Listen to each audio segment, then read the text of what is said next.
Coming to you direct from Silencer Shop Studios, home of the Glass Case of Emotion. SilencerShop.com, the easiest way to buy silencers online, period.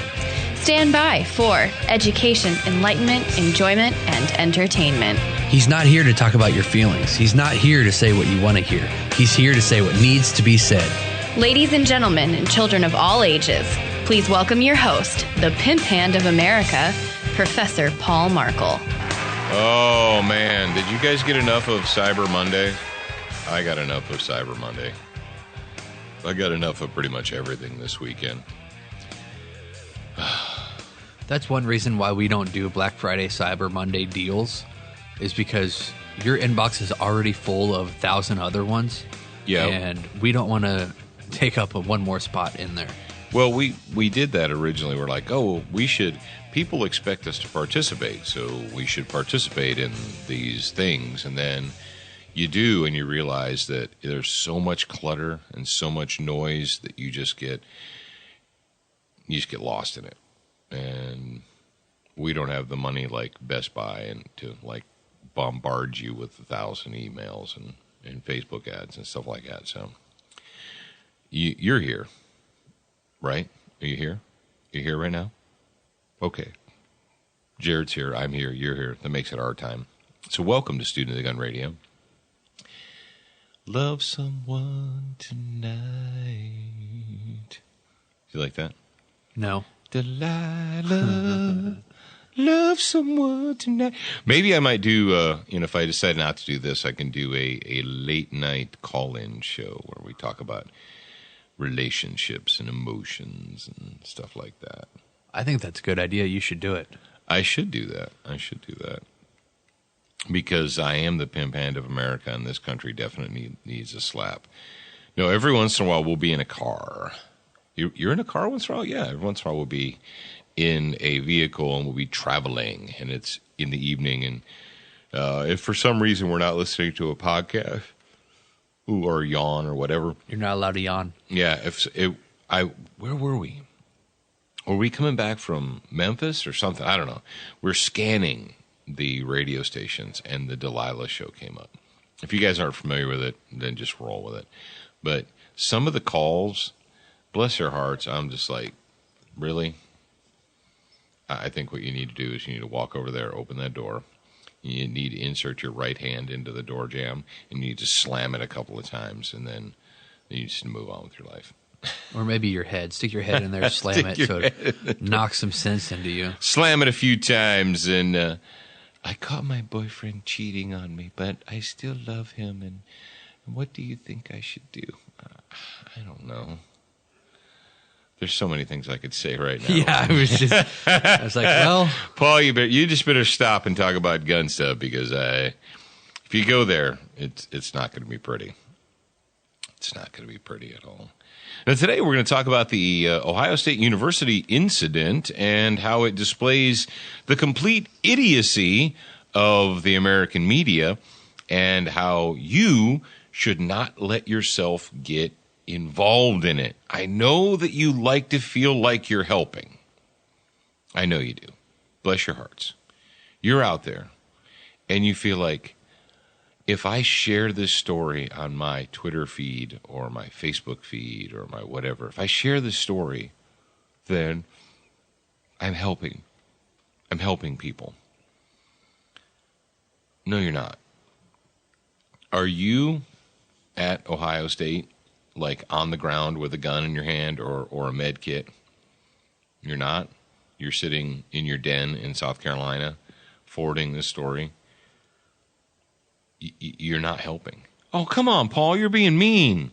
No, I'm being absolutely serious, and we're going to get into that later.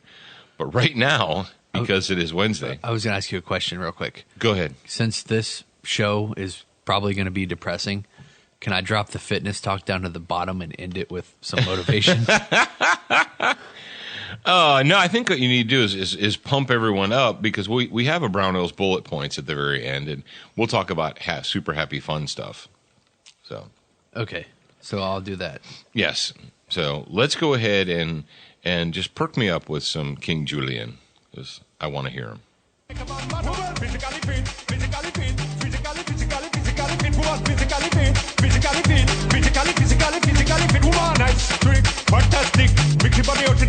Titanic, woman and ice, sweet, energetic, pretty for the ocean at the big Titanic, woman and ice, sweet, fantastic, pretty for the ocean at the big Titanic, woman and ice, sweet, fantastic, pretty for the ocean at the big Titanic. I like to move it, move it. I like to move it, move it. I like to move it. I wanted to take a second today to talk about you controlling your own future. And it was actually inspired by that little stupid video game thing that I played yesterday. Oh, okay. The fact that people, like, we talk a lot about politics and stuff where people look to somebody else to solve their problems. Well, it's the same in fitness and business and just your life in general, that you are the one that controls your own future. What you do now, what you do in your daily life now, the decisions that you make are going to influence the place that you are in, maybe not immediately, but within the next year, 2 years, 5 years, and even 10 years. And I've had a lot of requests to play this audio again. I played it before when it was Mom and I on the radio, and we were talking about motivation and stuff. So I want to take a moment to play this audio for you guys. But I want to ask Dad if you have anything to add to that thought. Not yet. There is nothing as powerful as a changed mind. You can change your hair, your clothing, your address, your spouse, your residence. But if you don't change your mind, the same experience will perpetuate itself over and over again, because everything outwardly changed, but nothing inwardly changed.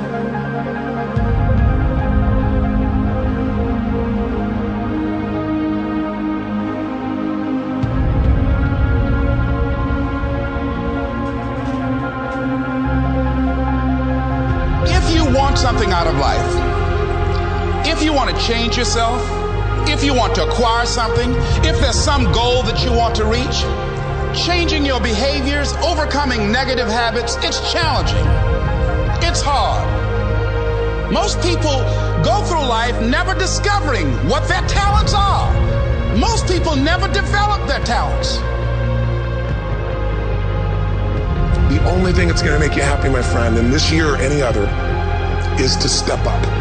It's to raise the standard. It's to discover what you're capable of and feel that incredible power of pushing through whatever's holding you back and get to the other side of more of your true self. That's what this game's all about. When you step into your fears and continue to push yourself to go on, something happens for you. If you look at somebody who's really successful and you think, wow, I mean, they're so amazing, they're such a genius, you got to dig underneath and you got to remember something. People are rewarded in public for what they've practiced for years in private. If you don't develop the courage to do that which has been given you to do, and you spend a lot of time going around trying to convince other people or trying to get their approval, what will happen is that you will lose your nerve. And other people will convince you that what you're doing doesn't have any value, and you'll give up on your dream. How much time do you have left? How much time do you have left? When you start thinking about that, we don't know. Most of us don't use the stuff that we have brought into the universe. Stop wasting valuable time. If you want something, you have got to be relentless. You've got to learn how to become resourceful. You've got to learn how to become creative. The power to hold on in spite of everything. The power to endure. This is the winner's quality.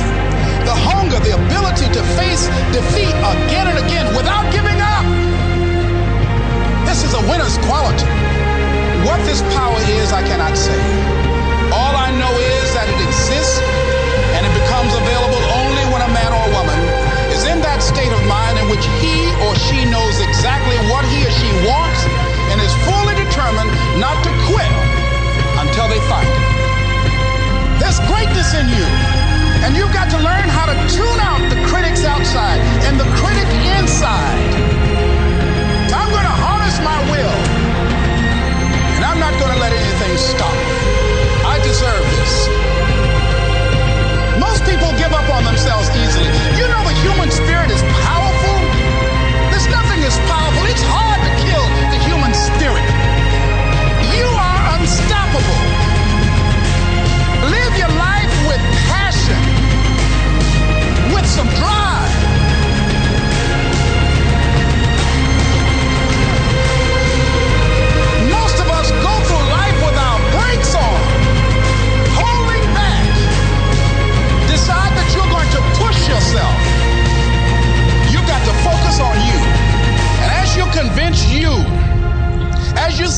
yourself every day, you will begin to see a difference in the things that you're doing.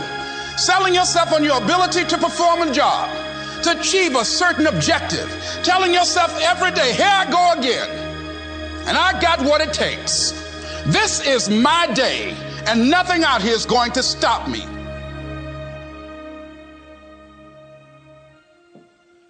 What's going to stop you? Yeah. So are you going through life with your brakes on, and if so, why? I don't know. You know, that goes to motivation. That goes to understanding that you need to be a self-starter. Now, I understand that some people out there, you don't know what you're supposed to do. Like if you don't know. But if you find yourself sitting still, not moving forward, then you need to be honest and say, why am I waiting for someone else? Why am I waiting for someone to tell me what to do? Why am I waiting for someone to show me what to do? Is it because I haven't been educated, because I haven't been taught, because I haven't learned? And if so, then seek that out. Then rather than sitting still, what you should be doing is seeking out more, seeking out instruction, seeking out motivation. And tomorrow's show actually that works in really well is I'm going to talk about owing a debt to our mentors. So make sure you tune in for that. But motivate yourself. Get out there. Do it. And that's one thing that you've ingrained in me since I was small is don't just wait for somebody to tell you to go do something. Just do it yourself. Well, and I believe that that's why we're able to do what we are now, because both of us, you and I and Zach and everybody else involved, we go get it. We don't wait for somebody to tell us how to do something. And we don't wait for people to tell. Yeah. Well, ladies and gentlemen, I don't know. I'm going to come off as gloating if I say this, though. But here's the thing. If you are a groundbreaker, if you're a leader in something, and then everyone else catches up, I have a great example. I just actually shared a comment from John Farnham. John Farnham commented about Fidel Castro and how he lived during the entire Castro debacle. And John Farnham, in 1986, was running a hot range. He was teaching people to look left, look right, to actually, he told us, he said, look, in the heat of a fight, you're going to have tunnel vision. That's just what happens to human bodies, to Homo sapiens, when you get that adrenaline dump. He goes, if you think, I'll just shift my eyeballs left, right to see what's going on. He goes, you're deluding yourself. You're wrong. He said, you have to, and he took his finger, he put it on his chin and he pushed his head left, pushed his head right. He goes, you have to move your head. You can't just I'll know what's going on. No, you won't. If you don't physically turn your body, turn your head, you will not know what's going on. You cannot break it. The concept of a hot range, of actually loading your gun, having it in a holster, and moving on throughout the training day. And every time you step up to the line or to whatever the training scenario is, you're already ready to go. You are in the condition that you will be carrying a gun in the real world. So there's no sometimes I do it this way when I practice, but I do it this way when I'm real. And the reason I bring this up is because in 1986, when I was 19 years old, I took this course from John Farnham. And that was my first professional firearms course. And I thought, okay, they all run like this. And I was really disappointed as I moved throughout into my adult life and started taking training. And I remember in the mid 90s, going into the late 90s, reading articles in gun magazines and seeing things. People said, do this, do that, do these things. And I'm thinking, and they were calling it cutting edge. This is cutting edge training. This is cutting edge this. I was like, that's cutting edge. John Farnham taught me to do that in 1986, and he was teaching it before I showed up. And now you, 10 years later, have just discovered it, and now it's cutting edge. And I can only imagine the John's frustration when he would encounter things like that. When people are like, hey, man, you know what you should do? Yeah, I've been doing that for 10 years now. I'm glad that you finally figured it out. Well, Jared and I, in 2013, we realized that the future of our video material, of our television material, we realized in 2013 that the future of our video television production was going to be on demand, that it was going to be direct available digital. Now, we were still, flirting around a little bit with the delivery system, the direct TV. Well, we had our show on Direct TV and Dish Network for a little while, but in 2013 we knew that we had to move all of our video material to on demand to digital, and we're in the gun culture, and the gun culture is always 10 years behind the whole rest of the world. We just are. That's just the way we are. So when other companies, in California or New York or whatever, they're doing stuff, it takes 10 years at least for the gun culture to figure it out. I mean, the gun culture shooting industry didn't get into television until basically that's the funny thing is they got into television right as regular cable television was dying. And now they don't know what to do. Dude, there's people in our industry, business owners that are not using email addresses, email marketing to contact their customers. Well, they tell you how many hits they have. Yeah, that doesn't matter.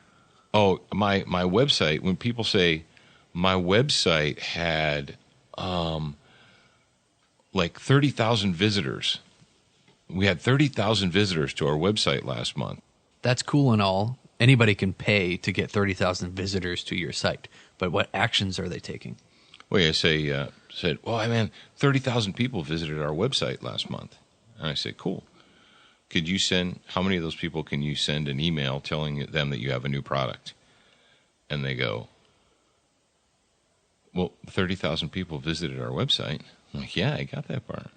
Well, how many can you send an email telling them that you have a brand new product today? None.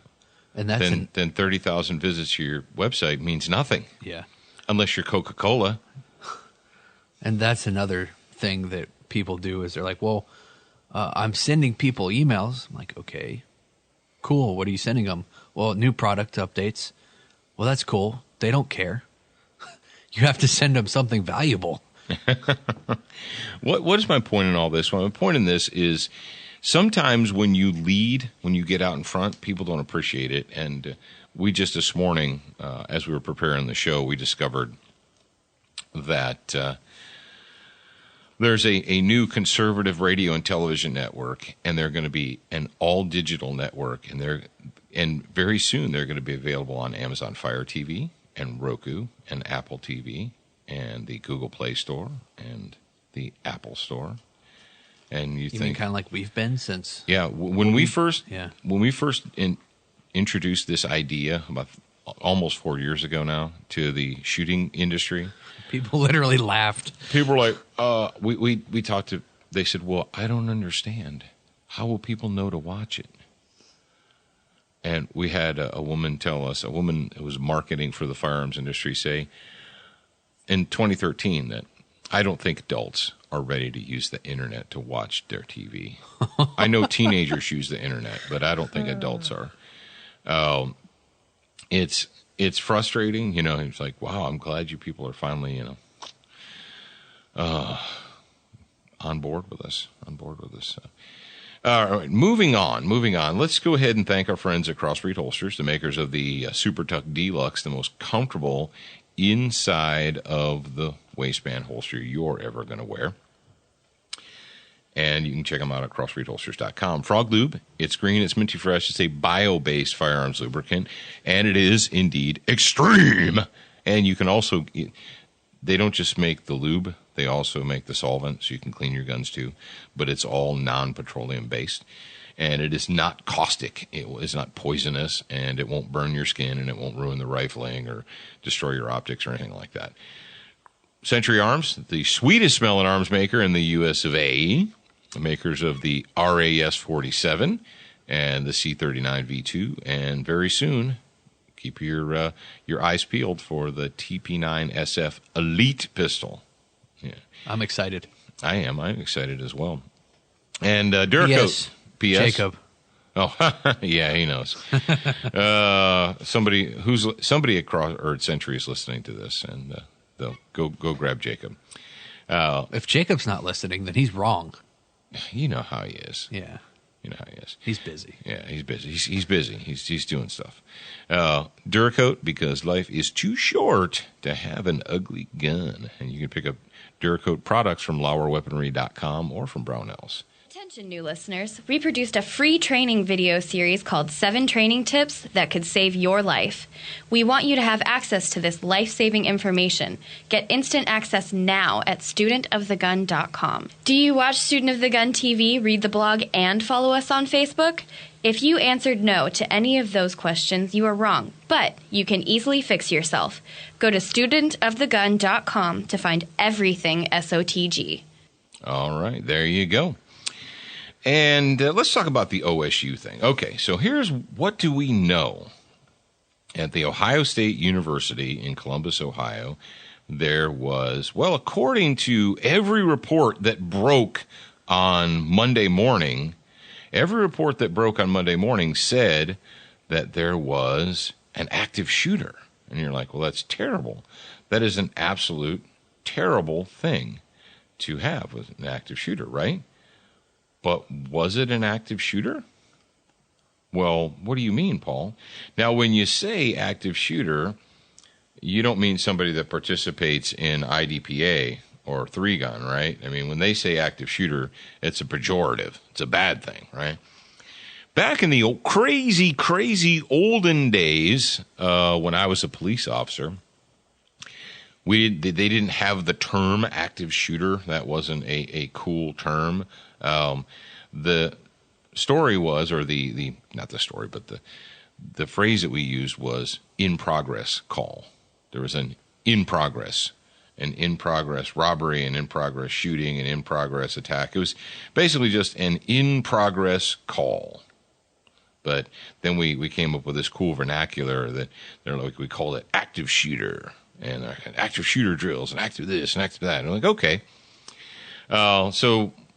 But when is an active shooter not an active shooter? And we pulled this up in CBSNews.com, and they changed between the time I started doing the show and now, between the time we put these show notes together and today, they changed the subject. They changed the title line. It was active shooter OSU, police search for active shooter, blah, blah, blah, blah. The URL is still Ohio State University active shooter on campus. Yep, they just changed the title because guess what? There was no active shooter. Or if there was an active shooter, I guess you could say it was Ohio State University Police and Columbus PD, that they were active shooters. But the attacker didn't actually have a gun. And as we were watching, as I was checking this out, Jared, this is why it hurts my brain sometimes. This is why the internet hurts my brain. While we were checking this, a news clip, they were doing a live thing. It says, what we've got right now is we'll continue to report on social media feeds. So what the news people in the newsroom were doing was they were monitoring social media and delivering tweets and Facebook posts as the news. Yes, that's what they were doing. And you say, but Paul, isn't that a good thing? I mean, the people there know. How do you vet, Johnny D 212 at Twitter? How do you vet that person as a reliable source? What does that mean? It's on the internet, so I mean, it's probably true, right? Yeah, back in the crazy old days of journalism and, when you went to journalism school, they taught you about, checking your sources and making sure that before you said something, before you reported something as a fact, that you checked your source to make sure that your source was a credible source. Or if it wasn't, then you had to, asterisk, we don't know or we're not sure. And then you had these crazy guys, you had these editors. And these editors would would put the brakes on. They're like, whoa, hey, Susie, Jim, you gave me this story here. What's your source? Oh, well, my cousin's nephew's brother thinks he might have overheard someone say that. And then the editor would say, no, we're not going to run a story based upon hearsay. But today, that's how we run the media. That's how big media is. Jimmy D 101 at Twitter says, dude, I was getting my coffee and this dude, and then the people were running and screaming, I think there's a shooter and there might be one. And what did they do? Well, in typical fashion, they searched for a second shooter. That was some of the other reports that were coming out. They're like, there's one suspect is down and police are searching for another shooter. Apparently there wasn't another shooter. But the story that was updated says at least 9 injured in Ohio State University attack, not a shooting, 1 suspect dead. All right, Dateline, Columbus, Ohio, and this was from November 28th, 2016 at 1:39 p.m. Eastern Standard Time. A Columbus man deliberately rammed students with a car on the campus of Ohio State University and then jumped out and stabbed them on Monday morning, setting off a campus-wide lockdown and a massive active shooter alert, officials said. Ohio officials said that it appears that there's possibly an act of terrorism, and the FBI now the FBI is there because why? I don't know. I don't know why the FBI is involved, because it seems like murder and attempted murder and aggravated assault are all the violations of a state statute, but we've got to get Big Brother involved somehow. And who else? Jared, riddle me this, Batman, over there. You got your microphone. Why would the tax collection agency that is in charge of collecting taxes on alcohol, tobacco, and firearms, why would they need to be involved? Because it's a, I don't know. It's exactly. It's not an active shooter. Well, first of all, the ATF is not a law enforcement agency. They're a regulatory agency that's designed to collect taxes and to put their boot heel on the back of the necks of American gun owners and tobacco purchasers and alcohol purchasers. So why in the farfignugan is the ATF involved in a stabbing assault? Are they going to make sure that the person who jumped out of their car and started hacking people with a large knife, that they paid their transfer tax on their knife? How was alcohol, tobacco, or firearms involved in this incident? Well, it's not, but, okay, here we go. A federal law enforcement official tells CBS News that the man shot and killed in the incident at Ohio State University has been tentatively identified as a young Somali descendant. He is believed to be around 20 years old. Well, I'm sure that he was a very, very peaceful, he was probably like a Baptist or something. Well, I don't know, Baptists, the Anabaptists, they're not, what do we learn from the history, hardcore history? Anabaptists aren't exactly the most peaceful people, are they, Jared? At least not in the 1500s. Yeah, I would say no. At least 500 years ago. So here's what we have. We have a young Somali descendant runs his vehicle into people. Where did we see that last? Where did we see that? Who would it be that ran their vehicle into a crowd of people, purposely and deliberately killing them? I don't know. You guys maybe a member of the religion of peace and brotherhood? Oh, ladies and gentlemen, here's the deal. Here's what you're gonna need to do in order to get the big media to admit that this was a Muslim-inspired terrorist incident, you're going to have to drag it out of them. What they will probably do is they will wait till this story is 24 to 48 hours old, and then they're like, oh, and by the way, that guy was like an ISIS supporter, and he was down with the jihad and stuff. But, okay, moving on to other news. And I can tell you for a fact, listen up to me. Now that they've scared everyone with their, their active shooter drill, now that they've scared everyone and all over Facebook and Twitter, active shooter in Ohio, OSU active shooter, police search for shooter, blah, blah, blah, blah, blah. Most people will see that and they'll say, oh, that's terrible. And they'll move on with their lives, and they will never realize that no evil guns were involved in that whole thing. And they certainly won't come back in 48 hours to discover that it was a Somali descendant and what their background was. What's most important is that we frighten the sheep by using the term active shooter, and then we just move on from there. Mark my words, ladies and gentlemen. All right, it is Wednesday still. Is it still Wednesday? Well, I think it is. It's still Wednesday. That means we have a Brownell's bullet points discussion for you guys today, and it's kind of a hardware thing, and that's what we do here. That's what we do.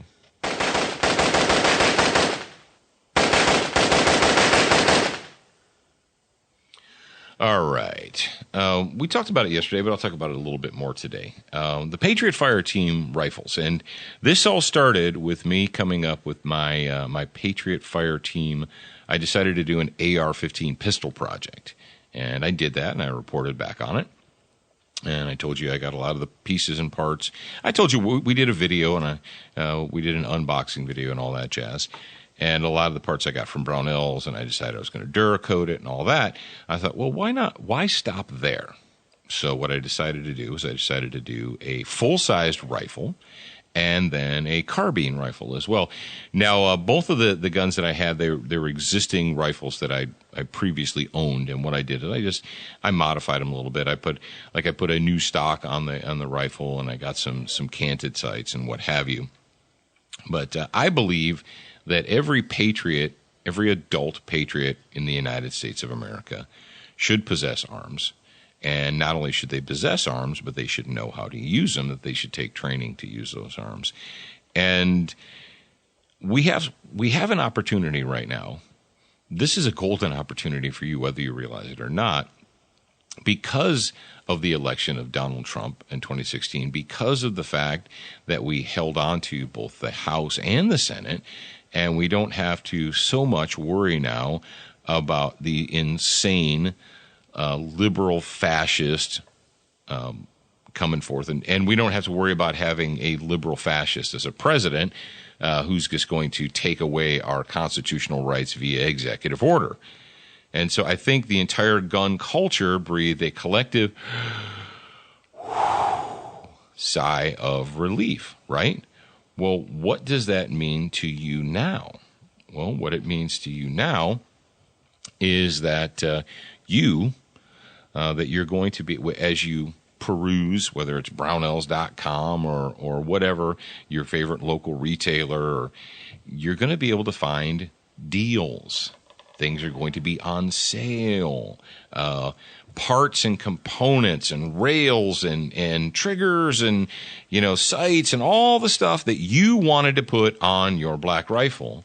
Well, right now, what I'm seeing already, Jared, I've been seeing certain online retailers are putting stock black rifles, like the no sights, just a flat top and plastic handguards and stuff, for $699. And then I've even seen them less. I saw one, it was like a blowout or something, and they were selling basically what they call an optics-ready carbine, which is essentially says we're not going to give you a carrying handle or rear sight. We're just going to call it an optics-ready carbine. We're going to sell that to you for it was like right around $529 or something. Insane prices for stuff. And so what you can do is you can pick up, like I told you, Brownells is selling guns. you guys can get yourself an optics-ready carbine for a very good price right now. I mean, actually, an insanely good price. Let me give you an example. When I was 19 years old, I had a favorite Army-Navy, shop that I used to frequent because they sold camis and, stuff like that. And but they also had an FFL, and they sold guns. They didn't have a lot of guns to sell, but they would bring in, they would have one of each of cool guns. I remember when they brought in, they had a Norinco AK with the black furniture on it, and little short Norinco Chinese stock. And they had an AR-15, and this was the original, an AR-15A1 with the triangular handguards. And you're like, big deal, Paul. Yeah, well, the big deal is this. In 1986, they wanted $500 for that gun, for a triangle handguards AR-15A1, right? Dudes, that was over 20 years ago. Let me see, 30 years ago? Yeah. 30 years ago, they were asking, $450 for an AK, $500 for an AR. And you can get one now for $699, $599, crazy prices.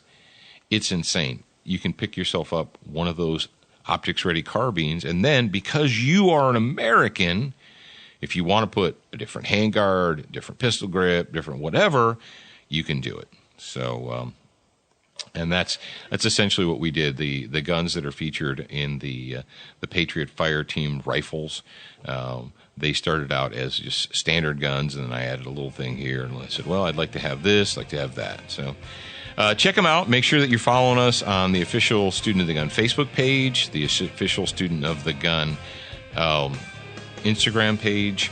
And tomorrow's going to be Thursday, and we're going to talk about a debt owed to our mentors. And please be sure that you join us then. All right, kids. Until then, remember, you're a beginner once, but you should indeed be a student for life.